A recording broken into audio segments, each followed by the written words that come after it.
નમસ્કાર મિત્રો, સ્વાગત છે તમારું ગુજરાતી ટીપ ચેનલની અંદર. તો દોસ્તો, વિજ્ઞાન અને ટેકનોલોજીના ધોરણ 5 થી 10 પાઠ્યપુસ્તક આધારિત પ્રશ્નો અને તેના જવાબની સિરીઝની અંદર આપણે ભાગ 28 જોઈ રહ્યા છીએ અને આ ભાગ 28 લાસ્ટ ભાગ છે. તો દોસ્તો, જે મિત્રો હજુ સુધી અમારી ચેનલ સબસ્ક્રાઇબ નથી કરી તેને ખાસ જણાવવાનું કે તમે અમારી ચેનલ સબસ્ક્રાઇબ કરી સાથેનું બેલ આઇકન જરૂર દબાવજો, જેથી કરીને અમે નવી સિરીઝના કોઈ પણ ભાગ અપલોડ કરવી કે તરત જ તમને નોટિફિકેશન દ્વારા છે જાણ થઈ શકે. તો ચાલો આગળ વધીએ. કાચ કાપવા માટે શેનો ઉપયોગ થાય છે? તો કાચ કાપવા માટે હીરાની કણીનો ઉપયોગ કરવામાં આવે છે. ત્યારબાદ જોઈએ, બરફમાં શું ભેળવતા બરફનું ગલનબિંદુ 0°C કરતાં નીચું થાય છે? તો બરફની અંદર છે મીઠું ભેળવતા બરફનું ગલનબિંદુ 0°C કરતાં નીચું જાય છે અને તેને પીગળવામાં ખૂબ જ વાર લાગે છે. ઘણી વખત તમે ઉનાળાની અંદર ગુલ્ફીની જે રેકડીઓ પહેલા આવતી હતી તેની અંદર તમે જોયું હશે કે બરફના અંદર છે મીઠું ભેળવવામાં આવતું હોય છે.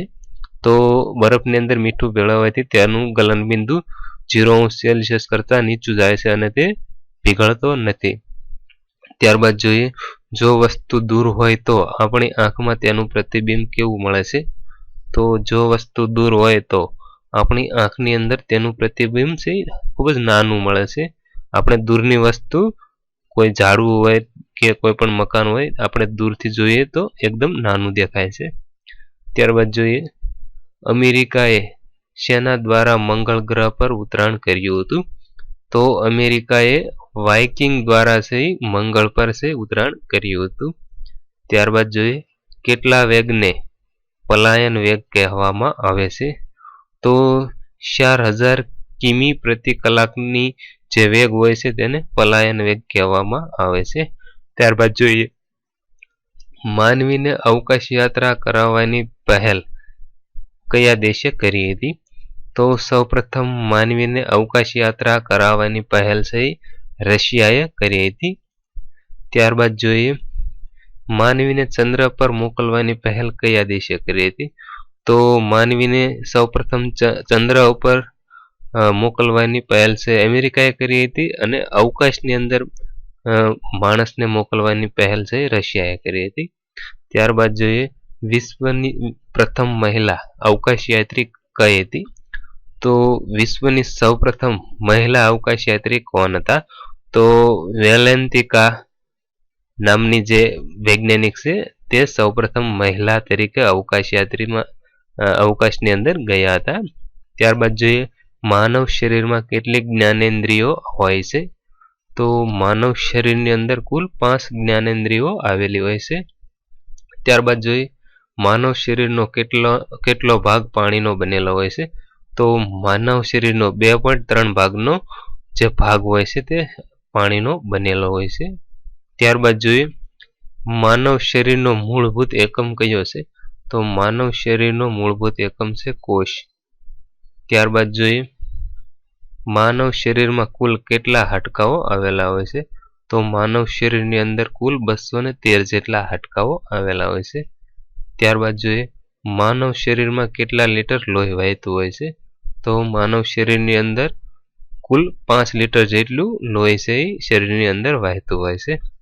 ત્યારબાદ જોઈએ, માનવ શરીરના નાડીના ધબકારા સામાન્ય રીતે કેટલા હોય છે? તો તંદુરસ્ત માનવ શરીરના નાડીના ધબકારા સામાન્ય રીતે 72 ની આસપાસ રહેતા હોય છે. ત્યારબાદ જોઈએ, માનવ 1 મિનિટમાં કેટલી વાર શ્વાસ લે છે? તો માનવ 1 મિનિટની અંદર 16 થી 20 વખત છે શ્વાસોશ્વાસ લેતા હોય છે. ત્યારબાદ જોઈએ, માનવ શરીરનું સામાન્ય ઉષ્ણતામાન એટલે તાપમાન કેટલા ફેરનહીટ હોય છે? તો માનવ શરીરનું સામાન્ય ઉષ્ણતામાન 98.4 ફેરનહીટ હોય છે. ત્યારબાદ જોઈએ, માનવે રોજ કેટલા કેલરી મળે તેટલો ખોરાક લેવો જોઈએ? તો માનવે કુલ 3000 કેલરી મળે તેટલો ખોરાક દરરોજનો લેવો જોઈએ. ત્યારબાદ જોઈએ, 20 થી 50 વર્ષની ઉંમરના તંદુરસ્ત મનુષ્ય લગભગ કેટલા વખત રક્તદાન કરી શકે છે? તો 20 થી 50 વર્ષની ઉંમરના તંદુરસ્ત મનુષ્ય છે લગભગ 100 વખત છે રક્તદાન કરી શકે છે. ત્યારબાદ જોઈએ રક્ત સર્જન માટે કયો ઘટક જરૂરી છે? તો રક્ત સર્જન માટે છે લોહ તત્વ ખૂબ જ જરૂરી હોય છે. ત્યારબાદ જોઈએ આંખની સુરક્ષા માટે કયો વિટામિન જરૂરી છે? તો આંખની સુરક્ષા માટે વિટામિન એ ખૂબ જ જરૂરી હોય છે. ત્યારબાદ જોઈએ કયું વિટામિન પ્રજનન ક્ષમતા માટે જરૂરી છે? તો વિટામિન ઈ છે એ પ્રજનન ક્ષમતા માટે ખૂબ જ જરૂરી હોય છે. ત્યારબાદ જોઈએ કયું વિટામિન રક્ત ગંઠાવવામાં મદદરૂપ થાય છે? તો વિટામિન કે એ રક્ત ગંઠાવવામાં મદદરૂપ થાય છે. તો આપણે જાણી લઈએ કે રક્ત ગંઠાવવું એટલે શું? તો રક્ત ગંઠાવવું એટલે કોઈ પણ આપણા શરીરની અંદર ઘા વાગે ત્યારે લોહીને બંધ કરવાનું જે લોહી હાથે બંધ થઈ જતું હોય છે તેને રક્ત ગંઠાવું કહેવામાં આવે છે. ત્યારબાદ જોઈએ સગર્ભાવસ્થામાં ભ્રૂણનો વિકાસ શેને આભારી હોય છે? તો સગર્ભાવસ્થાની અંદર ભ્રૂણનો વિકાસ એ ફોલિક એસિડના આભારી હોય છે. ત્યારબાદ જોઈએ બાળ લકવા રોગ શેના લીધે થાય છે? તો બાળ લકવા રોગ છે વાયરસના લીધે થાય છે. ત્યારબાદ જોઈએ એડ્સથી આપણા શરીરનો કયો ભાગ અસરગ્રસ્ત થાય છે? તો એડ્સ રોગથી આપણા શરીરનું સંપૂર્ણ શરીર છે એ અસરગ્રસ્ત થાય છે. ત્યારબાદ જોઈએ અર્થરાઇટ્સ કયા અંગને અસર કરે છે? તો અર્થરાઇટ્સ એ આપણા શરીરના દરેક સાંધાઓને અસર કરતું હોય છે. ત્યારબાદ જોઈએ અસ્થમા કયા અંગને લગતો રોગ છે?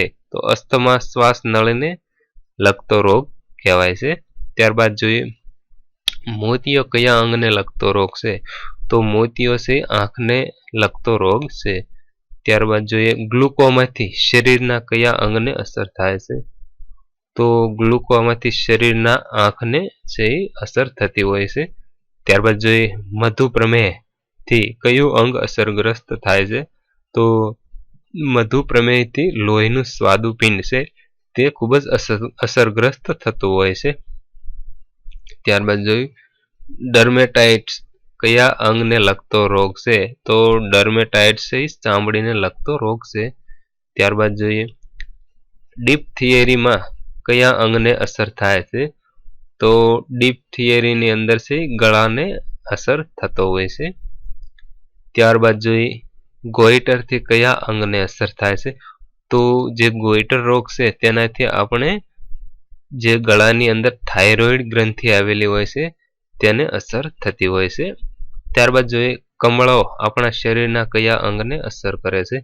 તો કમળો છે આપણા શરીરનું જે યકૃત હોય છે તેને અસર પહોંચાડે છે. ત્યારબાદ જોઈએ મેલેરિયા આપણા શરીરના કયા અંગને અસર કરે છે? તો મેલેરિયા છે આપણા શરીરના જે બરોળ હોય છે તેને અસર કરતા હોય છે. ત્યારબાદ જોઈએ ઓટિસ કયા અંગને લગતો રોગ છે? તો ઓટિસ છે કાનને લગતો રોગ છે. ત્યારબાદ જોઈએ પાયોરિયા કયા અંગને લગતો રોગ છે? તો પાયોરિયા છે દાંતને લગતો રોગ છે. ત્યારબાદ જોઈએ સ્વાઇન ફ્લૂ શેને લગતો રોગ છે? તો સ્વાઇન ફ્લૂ છે શ્વસનને લગતો રોગ છે. ત્યારબાદ જોઈએ મરડો શેનાથી થાય છે? તો મરડો છે પ્રજીવ જે પ્રજીવ આવે છે તેનાથી થતો રોગ છે. ત્યારબાદ જોઈએ તો મેલેરિયા શેનાથી થતો રોગ છે? તો મેલેરિયા પણ એક પ્રજીવથી થતો રોગ છે. ત્યારબાદ જોઈએ મધુપ્રમેહ કેવો રોગ છે? તો મધુપ્રમેહ છે એક આનુવંશિક રોગ કહેવામાં આવે છે.